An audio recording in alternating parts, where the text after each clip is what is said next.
আসসালামু আলাইকুম রহমতুল্লাহ। ইসলামিক একাডেমির সকল দর্শকদের ঈদ উল আজহার আন্তরিক অভিনন্দন ও শুভেচ্ছা। চলতেছে জিলহজ মাস। জিলহজ মাসের 10 তারিখে পবিত্র ঈদ উল আজহা এবং এদিনে কুরবানি আদায় করা হয়। রাসূলুল্লাহ সাল্লাল্লাহু আলাইহি সাল্লাম বলেছেন, আমি আল্লাহ রাব্বুল আলামিনের পক্ষ থেকে আদেশিত হয়েছি জিলহজের 10 তারিখে কুরবানি করার জন্য এবং এদিনকে উৎসবের দিন হিসেবে পালন করার জন্য। কুরবানির মর্যাদার কথা বর্ণনা করতে গিয়ে হাদিসে পাকে রাসূলুল্লাহ সাল্লাল্লাহু আলাইহি সাল্লাম বলেছেন যে তোমরা যখন কুরবানি করবে তখন তোমরা কুরবানির পশুর স্থানে দাঁড়িয়ে থাকো, কেননা কুরবানির পশুর রক্ত যখন মাটিতে পতিত হয় তার পূর্বেই এটি আল্লাহর দরবারে পৌঁছে যায় এবং তোমাদের বিগত জীবনের গুনাহকে মাফ করে দেওয়া হয়। এছাড়াও হাদিসে পাকের মধ্যে আরও অনেক ফজিলত বর্ণিত রয়েছে কুরবানি সম্পর্কে। এখন প্রশ্ন হলো, কুরবানি কার ওপর ওয়াজিব, কুরবানির নেসাব কি এবং এর অন্তর্ভুক্ত কারা আছে বা কাদের উপর কুরবানি করতেই হবে এবং কাদের জন্য কুরবানির ছাড় আছে। তাই আজকের ভিডিওতে আলোচনা করা হবে ওই সমস্ত ব্যক্তিদের কথা যে সমস্ত ব্যক্তিদের উপর কুরবানি ওয়াজিব, যাদেরকে অবশ্যই কুরবানি করতে হবে, তারা কুরবানি ছেড়ে দিতে পারবে না। এবং রাসূলুল্লাহ সাল্লাল্লাহু আলাইহি সাল্লাম বলেছেন, যে ব্যক্তি কুরবানির সামর্থ্য থাকার সত্ত্বেও অর্থাৎ নেশাব পরিমাণ মাল থাকা সত্ত্বেও কুরবানি আদায় করলো না, সে যেন আমার ঈদগাহের মধ্যেই না আসে। তাই কথা না বাড়িয়ে চলুন মূল আলোচনায় যাওয়া যাক এবং জানা যাক কার কার উপর কুরবানি ওয়াজিব বা কুরবানি ওয়াজিব হওয়ার জন্য শর্তগুলো কি কি। হাদিসে পাকের মধ্যে ইরশাদ হয়েছে, রাসূলুল্লাহ সাল্লাল্লাহু আলাইহি সাল্লাম কুরবানির গুরুত্বকে বোঝাতে গিয়ে বলেছেন যে ব্যক্তি কুরবানির দিনে সামর্থ্য থাকা সত্ত্বেও কুরবানি করলো না, সে যেন আমার ঈদগাহের মধ্যেই না আসে। এখন এই সামর্থ্যবান ব্যক্তি কারা, যাদেরকে রাসূলুল্লাহ সাল্লাল্লাহু আলাইহি সাল্লাম ঈদগাহে যেতে নিষেধ করেছেন? তো এই আলোচনার শুরুতেই আমাদের জানা প্রয়োজন যে কাদের উপর কুরবানি ওয়াজিব বা কুরবানি ওয়াজিব হওয়ার জন্য শর্ত কি। কুরবানি ওয়াজিব হওয়ার জন্য প্রথম নাম্বার যে শর্ত হলো সেটি হলো, এক নম্বরে ইমানদার হওয়া, কেননা বেঈমান কাফের মুশরিকের উপর কোনো অবস্থাতেই কুরবানি ওয়াজিব নয়। 2 নম্বরে সুস্থ মস্তিষ্ক সম্পন্ন হওয়া, পাগলের উপর কুরবানি ওয়াজিব নয়। 3 নম্বরে বালেগ হওয়া, তাই নাবালেকের উপর কুরবানি ওয়াজিব নয়। এক্ষেত্রে নাবালকের যদি কোটি টাকার সম্পদ থাকে বা অঢেল সম্পদ থাকে যা কুরবানির নেশাবের থেকেও অনেক বেশি, তারপরেও তার উপর কুরবানি ওয়াজিব হবে না। হ্যাঁ, তবে যদি তার অভিভাবক তার পক্ষ থেকে কুরবানি আদায় করে সেটি তার জন্য সুন্নত হিসেবে আদায় হবে, কিন্তু সেটি তার ওয়াজিব কুরবানির অন্তর্ভুক্ত হবে না। একই হিসাব পাগলের ক্ষেত্রেও, পাগলের যদি অঢেল সম্পদ থাকে কিন্তু যেহেতু তার মস্তিষ্ক সুস্থ নেই, সুতরাং সে তার উপর কুরবানি ওয়াজিব নয়। তবে তার পরিবারবর্গরা যদি তার উপর থেকে কুরবানি আদায় করে তাহলে কুরবানি হয়ে যাবে। এবং যে সমস্ত ব্যক্তিদের নেশাব পরিমাণ মাল রয়েছে সেই সমস্ত ব্যক্তিদের উপর কুরবানি ওয়াজিব। তারা পুরুষ এবং মহিলা উভয়ে হতে পারবে। আমাদের কিছুটা নিয়ম প্রচলিত আছে, ভুল নিয়ম। সেটি হলো, দেখা যাচ্ছে আমাদের পরিবারে কুরবানি আমরা করে থাকি, তো এক্ষেত্রে কোনো সময় বাবার উপর কুরবানি ওয়াজিব হয়, কোনো সময় মায়ের উপর কুরবানি ওয়াজিব হয়, কোনো সময় বাড়ির কর্তার উপর কুরবানি ওয়াজিব হয়, আবার কোনো সময় বাড়ির গিন্নির উপর কুরবানি ওয়াজিব হয়। তো সর্ব অবস্থায় দেখা যায় আমরা শুধু বাড়ির কর্তা যিনি তার নামে কুরবানি করি, কিন্তু দেখা গেল যে তার উপর এখন বর্তমান সময়ে বা তার আর্থিক সংকটের কারণে তার উপর কুরবানি ওয়াজিব নেই। এক্ষেত্রে দেখা যায় তার স্ত্রীর কাছে টাকা পয়সা থাকে বা তার স্ত্রীর যদি সম্পদ থাকে তাহলে তার স্ত্রীর উপর কুরবানি ওয়াজিব হয়। তো সেক্ষেত্রেও তারা কি করে, বাড়ির কর্তার নামে কুরবানি করে। এরকম করে যদি কেউ কুরবানি করে তাহলে সেক্ষেত্রে বাড়ির কর্তার কুরবানি তো আদায় হবে, সেটি তার সুন্নত কুরবানি হিসাবে আদায় হবে, কিন্তু বাড়ির যে গৃহিণীর উপর যে ওয়াজিব কুরবানি থাকলো সেটি তার উপর দায়ভার থেকে গেল, বরং সে তার ওয়াজিব তরক করলো। এবং অনেক ক্ষেত্রে দেখা যায় যে বাড়ির পিতার বয়স্ক বেশি, কিন্তু সে এখন সংসারের দায়ভার ছেড়ে দিয়েছে, যার কারণে তার কাছে টাকা পয়সা নেই। ছেলে সন্তানরা বা ছেলেদের মধ্যে কেউ তা কুরবানি করে, যার সামর্থ্য আছে, এ সামর্থ্য থাকা সত্ত্বেও তারা বাবার নামে কুরবানি করে।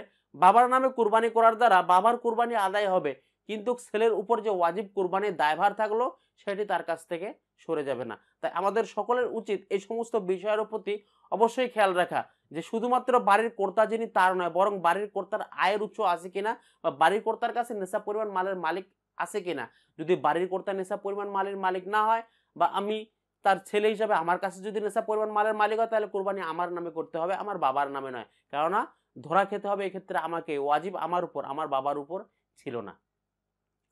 এখন প্রশ্ন হচ্ছে নেশাব পরিমাণ মালের মালিককে। জাকাত, সদকাতুল ফিতর এবং কুরবানি সব ক্ষেত্রে নেশাবের পরিমাণ একই, অর্থাৎ 7.5 ভরি স্বর্ণ বা 52.5 ভরি রূপা। 7.5 ভরি স্বর্ণ এবং 52.5 ভরি রূপা এই দুটি আবার একসঙ্গে হওয়ার প্রয়োজন নেই। যদি আমার সমস্ত সমুদায় অর্থকে মিলিয়ে 7.5 ভরি সোনার সমপরিমাণ মূল্য হয়, তারপরেও আমার উপর ওয়াজিব হবে কুরবানি, এবং 52.5 ভরি রূপার সমপরিমাণ যদি এর মূল্য আসে, তারপরে আমার উপর ওয়াজিব হবে। আবার কুরবানি করার জন্য বা নেশাবের মাল হওয়ার জন্য শুধু স্বর্ণ বা রূপা এটি হলে হবে না, বরং এর সমুদায় অর্থও যদি থাকে, তারপরেও এর উপর কুরবানি ওয়াজিব হয়ে যাবে।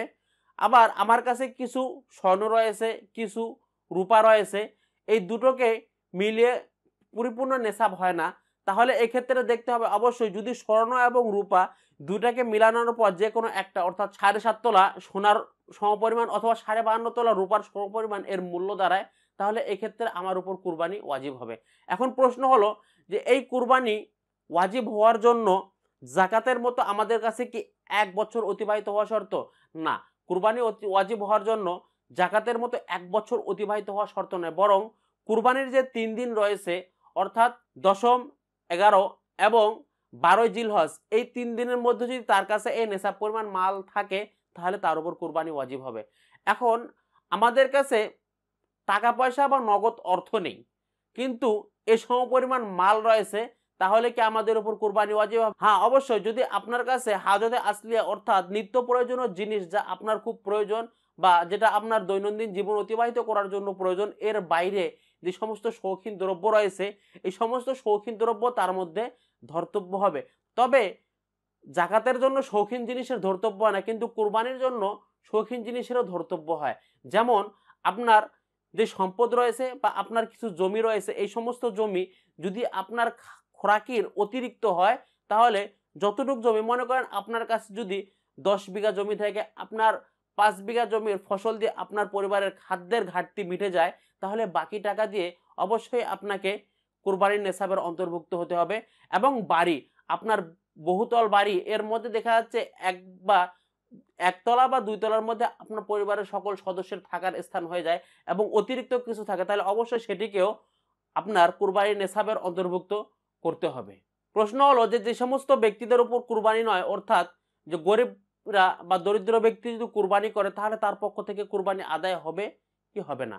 হ্যাঁ, অবশ্যই দরিদ্র ব্যক্তি, তার উপর কুরবানি ওয়াজিব নয়, কিন্তু সে যখন কুরবানি করার জন্য কোনো পশু ক্রয় করবে, তখন তার উপর ওয়াজিব হয়ে যাবে।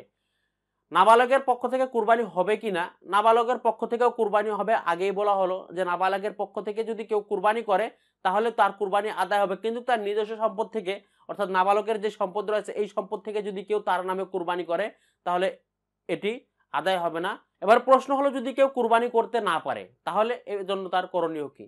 এখন এমন পরিস্থিতি চলে আসলো যে সে কোনো সমস্যার কারণে, তার পারিবারিক সমস্যা অথবা নিজস্ব কোনো সমস্যার কারণে কোথাও হয়তোবা সফরে বের হয়ে গেল, অথবা এই 3 দিনের মধ্যে বাড়ি থেকেও চরমভাবে অসুস্থ হয়ে পড়লো, যার কারণে তাকে 3 দিন, কুরবানির এই 3 দিনে তাকে হাসপাতাল অবস্থান করতে হলো, তাহলে এক্ষেত্রে সে কি কুরবানি করবে কি করবে না? এক্ষেত্রে তার জন্য যে সমাধান হলো সেটি হলো যে যদি সে কুরবানির পশু ক্রয় করে থাকে, যেহেতু সে এই 3 দিনের মধ্যে কুরবানি করতে পারেনি, তাহলে তাকে অবশ্যই এই পশুটিকে সদকা করে দিতে হবে। আর যদি সে কুরবানি পশু ক্রয় করে না থাকে, একটি ছাগলের সমপরিমাণ মূল্য সদকা করার দ্বারা তার দায়ভার থেকে সে মুক্ত হবে।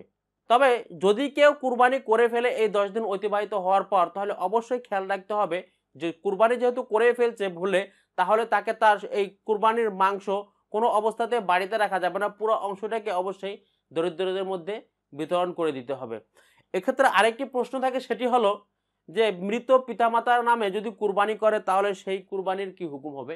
মৃত পিতামাতার নামে যদি কুরবানি করা হয়, যদি সন্তানাদিরা নিজের পক্ষ থেকে ইসালে সওয়াবের জন্য বা তার যেন সওয়াব পৌঁছায় যায় তার কাছে, সেজন্য যদি কুরবানি করে, তাহলে এই ক্ষেত্রে অন্যান্য কুরবানির বিধানের মতো তার কুরবানিও আদায় হয়ে যাবে। কিন্তু যদি পিতা ওসিয়ত করে যায় যে আমার মারা যাওয়ার পর কুরবানি করতেই হবে, তাহলে এই ক্ষেত্রে সেই কুরবানি আদায় করার পর তার পুরো অংশটা, অর্থাৎ কুরবানির যে মাংস রয়েছে, পুরো মাংসটাকে দরিদ্রদের মধ্যে সদকা করে দিতে হবে।